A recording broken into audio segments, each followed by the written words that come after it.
Hi hello. അപ്പം ഞങ്ങൾ ഇന്ന് രാവിലെ ഒന്ന് കോവിലിൽ പോവേണ് കേട്ടോ. അപ്പോൾ വേങ്കമല ക്ഷേത്രത്തിലാണ് പോയത്. അപ്പോൾ തൊഴുതിറങ്ങി ഞങ്ങൾ ചെന്നപ്പോൾ തിരി താമസിച്ചു പോയി. അത് കഴിഞ്ഞ് ചേട്ടൻ പറഞ്ഞ് നേരെ നമുക്ക് മങ്കയം വെള്ളച്ചാട്ടം കാണാൻ പോകാമെന്ന്. ഇത് പാലോട് ബ്രൈമൂർ പോകുന്ന വഴിയാണ് ഈ മങ്കയം. അപ്പോൾ ഞങ്ങൾ അവിടെ എത്തി കേട്ടോ. ഇത് 8 മണി തൊട്ട് 4 മണി വരെയാണ് ഇവിടെ ടിക്കറ്റ് കൊടുക്കുന്നത്. അപ്പോൾ അത് കഴിഞ്ഞ് ഞങ്ങൾ അകത്ത് കയറിയിട്ട് പിന്നെ നേരെ ഇത് പോകുന്ന വഴിക്ക് റെയിൻബോ റിസോർട്ടാണ് കേട്ടോ. ഇതൊക്കെ ഞാൻ യൂട്യൂബ് വീഡിയോയിലൊക്കെ കണ്ടിട്ടുണ്ട്. അപ്പോൾ ഇതൊരു മാതാവിൻ്റെ രൂപം കൂടെ അവിടെ ഉണ്ടായിരുന്നു പാറയിലെ സൈഡിലായിട്ട്.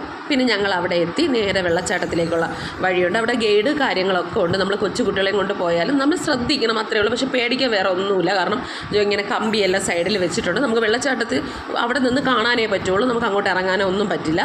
അപ്പോൾ അതൊക്കെ കണ്ട് ഞങ്ങൾ തിരിച്ച് പിന്നെ താഴെ വരാം കേട്ടോ. താഴെ കുറച്ച് വെള്ളമൊക്കെ ഉള്ളൂ. അപ്പോൾ നമുക്ക് അവിടെ ഇറങ്ങി ഒന്ന് കാലൊക്കെ നനച്ച് മുഖമൊക്കെ കഴുകാം. അപ്പോൾ അതൊക്കെ കഴിഞ്ഞിട്ട് ഞങ്ങൾ നേരെ തിരിച്ച് വീട്ടിലോട്ട് വന്നേട്ടോ. വന്നപ്പോൾ ഞങ്ങൾ ചോറ് കഴിച്ചില്ല, ഫ്രൂട്ട് സർബത്താണ് കുടിച്ചത്. പിന്നെ വീട്ടിൽ വന്ന് ചോറ് കഴിച്ചു. അപ്പോൾ ഇത്രയേ ഉള്ളൂ.